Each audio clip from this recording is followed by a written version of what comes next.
Olá, sejam bem-vindos ao Saber Direito Responde. Nesse programa, iremos esclarecer algumas dúvidas e questionamentos dos nossos estudantes a respeito do tema Direito Digital Contemporâneo. Vamos às perguntas. Clara, você tem uma pergunta para a gente? Professor, o combate às fake news não seria um cerceamento à liberdade de expressão?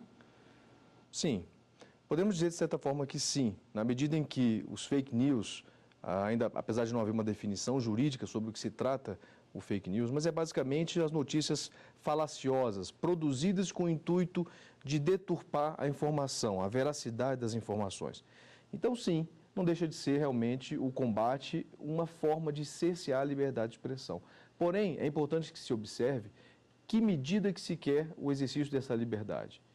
Nós estamos lidando não somente com a liberdade de se expressar, mas efetivamente com o direito do cidadão destinatário daquela notícia, seja ele um consumidor das informações, simplesmente um consumidor, um cidadão qualquer na sociedade, seja ele o destinatário específico do objeto daquela notícia falaciosa. Ele tem também o seu direito a ser tutelado.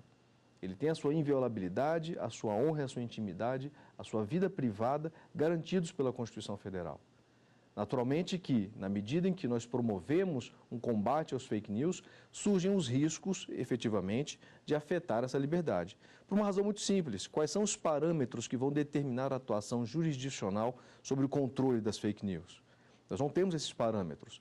O mundo inteiro está discutindo isso aí. Não será o Brasil que vai trazer a solução de imediato. E o exercício desse combate, o exercício dessa repressão ou da regulação que seja, se vierem normas, como estão sendo discutidas no Congresso Nacional, normas para regular as fake news, qual será o prejuízo à sociedade? Qual será o prejuízo ao cidadão, a você, a mim, aos nossos colegas?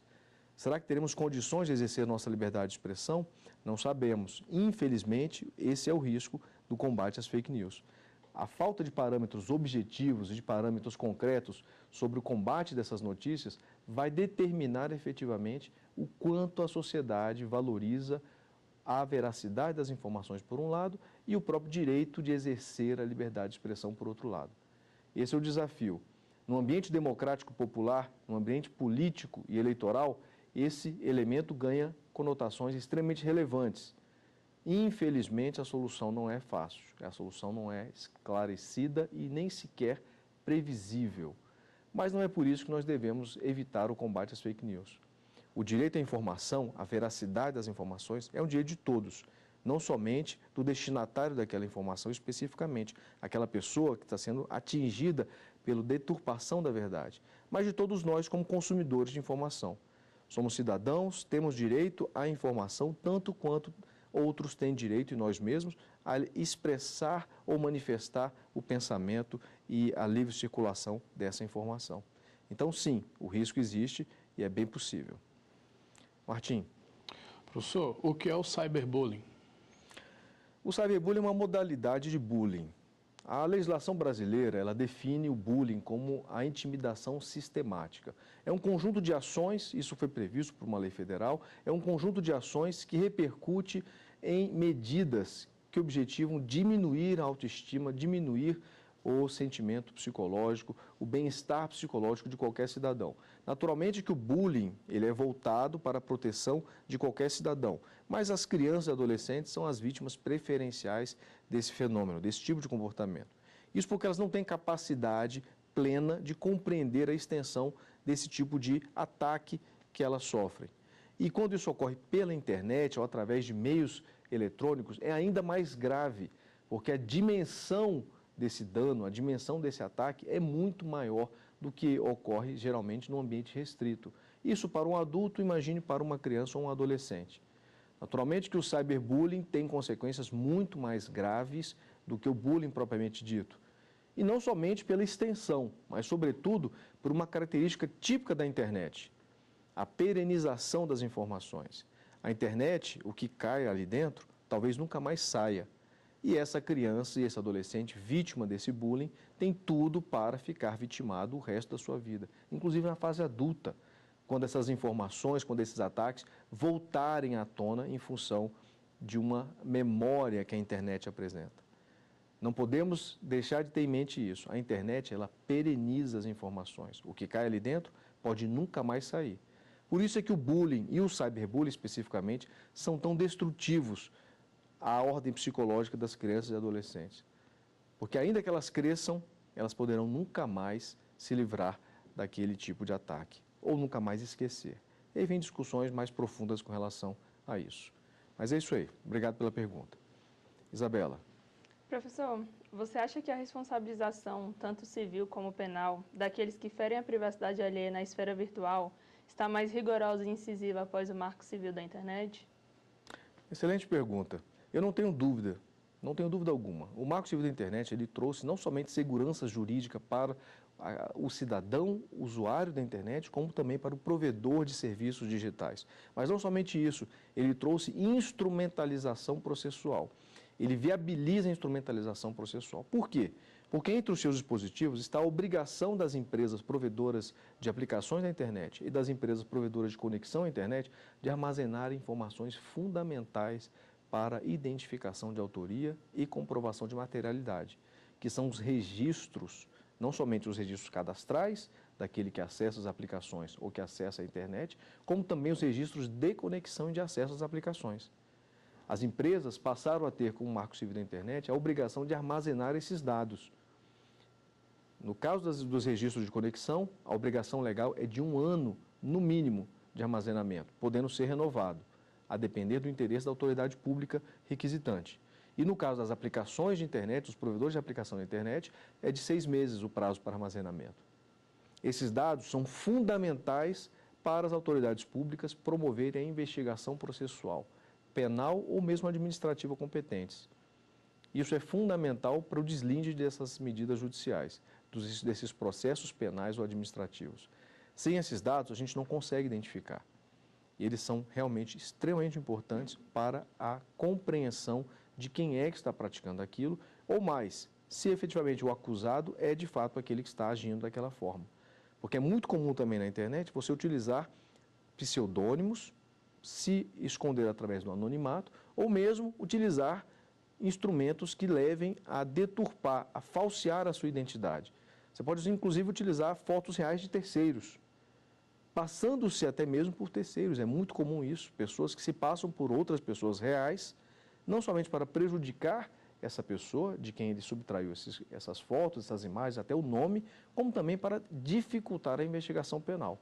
Por isso é que, com certeza, o Marco Civil trouxe e vai continuar trazendo elementos fundamentais para o deslinde de investigações penais e administrativas no âmbito do direito sancionador, no âmbito da apuração de ilícitos. O Marco Civil é uma peça fundamental para esse tipo de circunstância. Sem ele, teríamos dificuldade plena, porque antes da determinação legal, não havia nenhuma obrigação para as empresas armazenarem esses dados. Naturalmente, todos sabem que elas armazenavam ou que elas tinham a intenção de armazenar.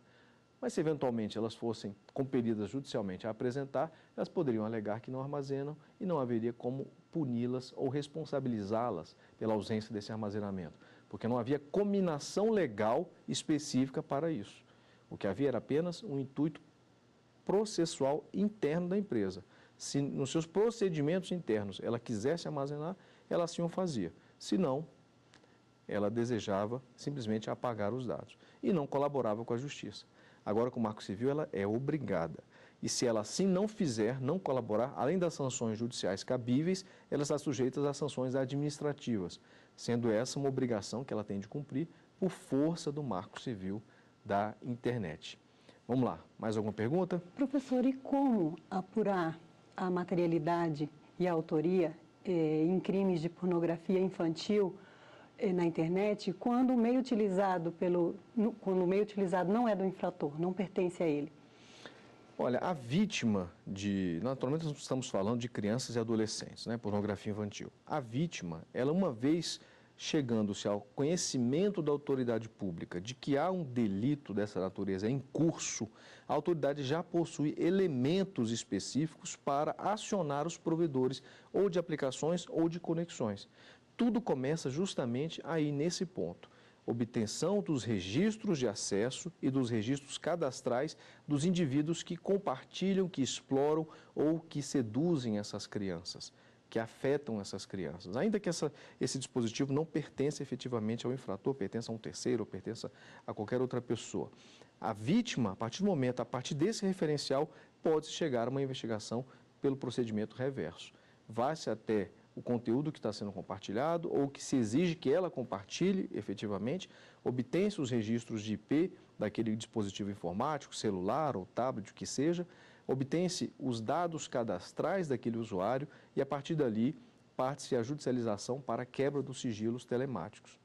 Até mesmo usando-se instrumentos cada vez mais sofisticados, como agora a última atualização do ECA, que permite a infiltração policial em ambientes pornográficos que materializam, que comercializam ou que trocam informações relacionadas à pornografia infantil.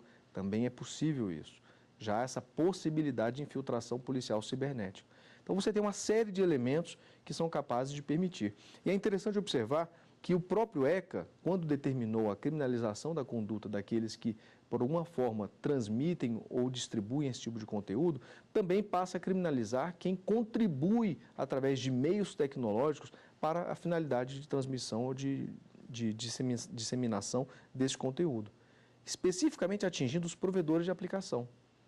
Quando o legislador optou por esse caminho, ele buscou uma solução para impor às empresas provedoras de conexão ou provedoras de aplicações que colaborassem também com a justiça penal. E isso trouxe um elemento de responsabilidade penal sobre essas empresas, ou sobre os responsáveis pelos acessos que essa empresa provê. São instrumentos legais a serviço da justiça penal, especificamente da justiça penal que combate a pornografia infantil. Ok, vamos a um pequeno intervalo, voltamos já.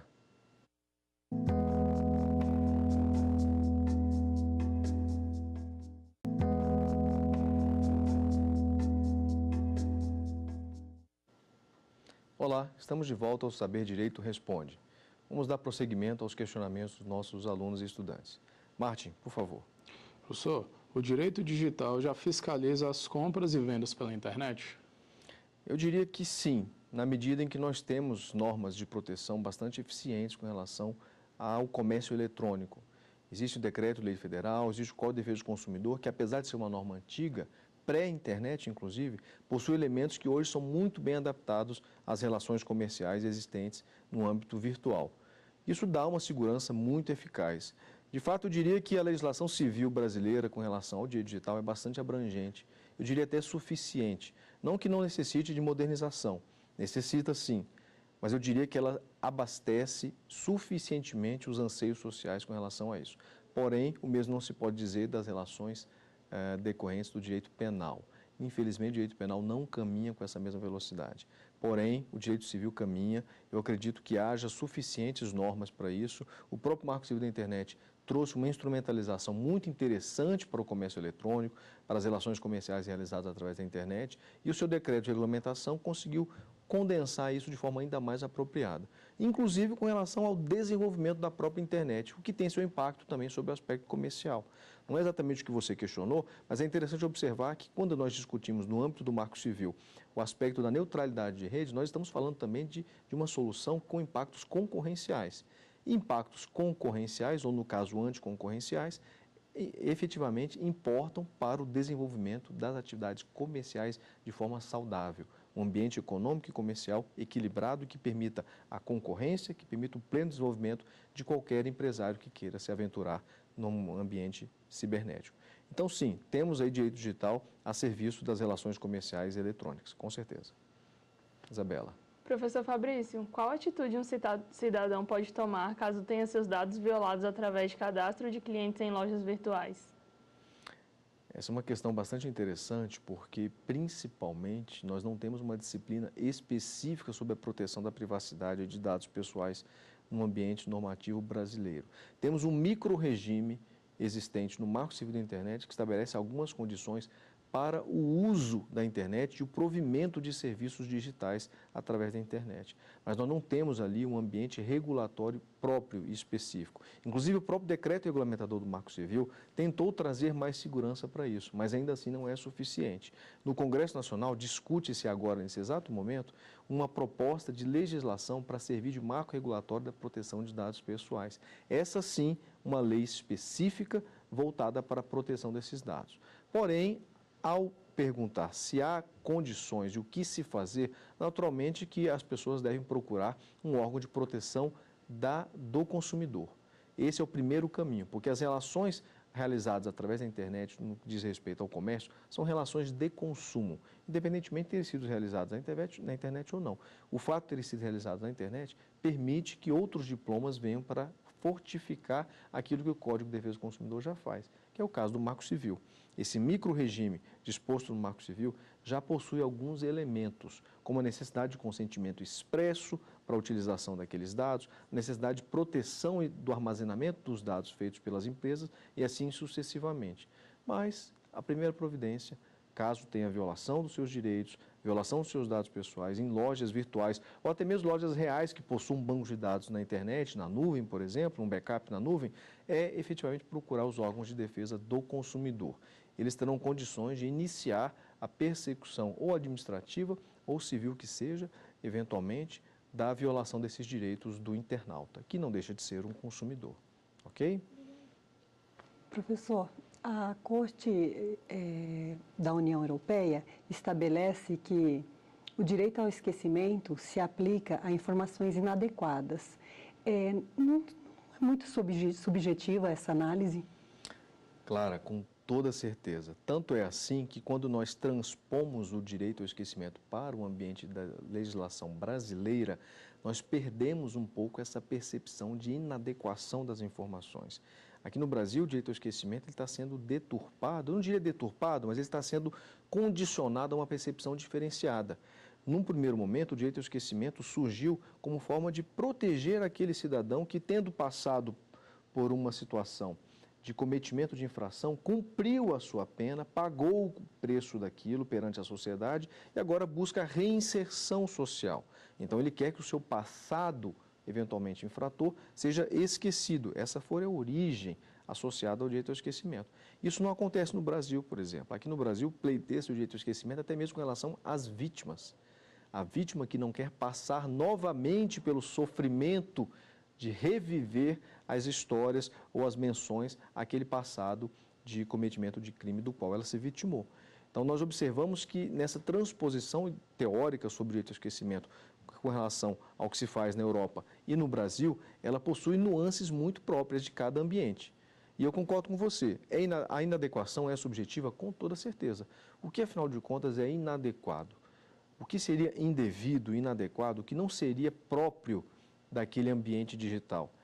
Você obter uma informação relacionada a um fato existente, como o cometimento de um crime, e ser obrigado a apagar essa informação na internet porque ela incomoda alguém que deseja se reinserir na sociedade, isso é justo ou não é justo? A sociedade tem direito de saber para toda a eternidade que aquele cidadão cometeu esse crime? Essa é uma questão extremamente relevante, porque aquele cidadão não quer que essa informação seja perenizada na internet. Pelo contrário, ele quer que isso seja esquecido. E, no entanto, sabemos que a sociedade tem direito também de ser informada, sobretudo de fatos que ocorreram, fatos concretos que ocorreram. Como dimensionar isso? Como equilibrar esse conflito de interesse? Liberdade de expressão versus inviolabilidade da honra e da imagem, associada a um procedimento, a um ambiente de proteção em função do cumprimento de medidas que o próprio Estado impôs. Realmente é um desafio. Eu diria que é inadequado e subjetivo ao extremo. E o risco é, claro, de censura. O risco é sempre de censura. Ok? Obrigado. Martin. Professor, o que seriam os crimes digitais próprios? Os crimes digitais próprios se inserem numa classificação doutrinária que tem como procedimento, que tem como diretriz básica aquela medida em que o crime, aquela conduta criminosa, ela visa justamente afetar o bem informático. Ou seja, quando o direito penal protege os dados ou o sistema informatizado, disse que está-se diante de um crime cibernético, um crime virtual próprio. Porque a proteção que se confere pela legislação penal é do sistema informatizado ou do dado. É o caso do crime previsto no artigo 154-A do Código Penal, que é a nossa conhecida Lei Carolina Dickmann, que estipulou um novo tipo penal, que é o crime de invasão de dispositivo informático. O que se busca tutelar ali é a proteção dos dados, os dados que estão inseridos no dispositivo. Naturalmente que esses dados pertencem a um cidadão, que é a vítima, mas a tutela penal insere-se, ela volta-se para a proteção dos dados. Já não ocorre o mesmo no caso de um crime impróprio, em que a internet é um mero instrumento da prática criminosa tradicional. É o caso de uma difamação que ocorre através da internet. É um crime impróprio, por quê? Porque a tutela ali está sobre a honra. O que se busca ali é tutelar a proteção da honra do cidadão e não propriamente dos dados do sistema informatizado. Em função dessa diferença, do objeto protegido e tutelado, é que se tem a classificação entre próprio e impróprio. Ok? Obrigado. Isabela. Professor Fabrício, como o direito digital tem encarado a nova modalidade de estupro, que é o estupro virtual? Muito interessante essa pergunta e bastante polêmica. Eu diria que de tão recente e de tão pouco explorada, o que quer que se diga, há um risco de se falar alguma coisa errada. Por quê? O estupro virtual, primeiro que é uma nomenclatura bastante infeliz, na minha opinião, porque para muitos esse estupro não tem nada de virtual. Eu até costumo dizer nas minhas aulas e palestras das quais eu participo, que nós não podemos mais usar essa expressão mundo virtual e mundo real, porque o mundo virtual é muito real, é extremamente real. Ora, as relações pessoais entre mim e você, entre você e sua família, e as pessoas com quem você convive, eu posso arriscar dizer que elas são majoritariamente através da internet. Muito embora você veja essas pessoas eventualmente, mas você se comunica com elas através de aplicativos, com muito mais frequência do que você as vê. Isso ocorre em qualquer área das ações humanas, inclusive na área sexual ou nas áreas de atuação do relacionamento íntimo. E o estupro virtual não é uma nomenclatura muito adequada justamente por isso, porque não houve um estupro virtual. Nessa condição, o instrumento cibernético, a tecnologia, ela potencializou o constrangimento ao qual foi submetida a vítima. Ela foi submetida a um constrangimento tal que foi obrigada, compelida a praticar atos libidinosos, como o caso do estupro virtual que foi recentemente noticiado, foi compelida a praticar atos libidinosos sob grave ameaça de ter conteúdos íntimos seus divulgados através da internet. Então, se utilizou essa expressão, estupro virtual, mas na verdade não houve nada de virtual. Houve sim, no caso específico da vítima, que foi a primeira precursora no caso do ordenamento pátrio nacional, foi o primeiro caso que se houve, justamente por isso, porque a vítima foi compelida a se masturbar, a introduzir objetos em si mesma, violando a sua dignidade sexual, violando o seu próprio corpo, sob a ameaça de ter conteúdo divulgado. Por isso é que as autoridades policiais e a autoridade judicial entenderam que houve um estupro, um crime de estupro, e mais, virtual em função da modalidade da ameaça com que ela foi, que ela sofreu efetivamente. Ok? Professor, a inviolabilidade do serviço de dados, do escritório físico de um advogado, se estende ao trabalho remoto dele? Muito interessante, Clara. Eu não tenho dúvida disso. Naturalmente que a proteção que a legislação confere às prerrogativas do advogado, o exercício profissional da advocacia, ela não está adstrita ao ambiente físico e nem poderia estar adstrito a isso, porque o advogado ele não atua somente no escritório, ele atua no fórum, ele atua no meio da rua, ele atua na casa do cliente, ele atua numa delegacia de polícia. O advogado atua em qualquer local onde seja necessário representar os interesses do seu constituído. Então, naturalmente que isso se estende também aos instrumentos de tecnologia. Ora, se um advogado já se discute essa inviolabilidade com relação à telefonia, por que não se discutiria essa inviolabilidade com relação aos aplicativos de internet? Com certeza que sim. Naturalmente, se o advogado utiliza o aplicativo para se comunicar com o seu cliente, esse aplicativo possui essas mensagens, esse conteúdo possui a proteção legal e deve possuir a proteção legal, porque ela é fundamental para a liberdade e autonomia do seu exercício profissional. Então, sim, a resposta à sua pergunta é sim, se estende sim e deve, inclusive, se estender. E é necessário que haja uma compreensão exata da medida da importância dessa extensão da inviolabilidade, porque ela é fundamental para o exercício da advocacia. Quero agradecer a presença dos nossos alunos Clara, Martin, Isabela, pelas excelentes e oportunas perguntas. Obrigado e até a próxima. Ficou com dúvidas? Então mande um e-mail para saberdireito@stf.jus.br. E você também pode estudar pela internet. Basta acessar o site tvjustiça.jus.br.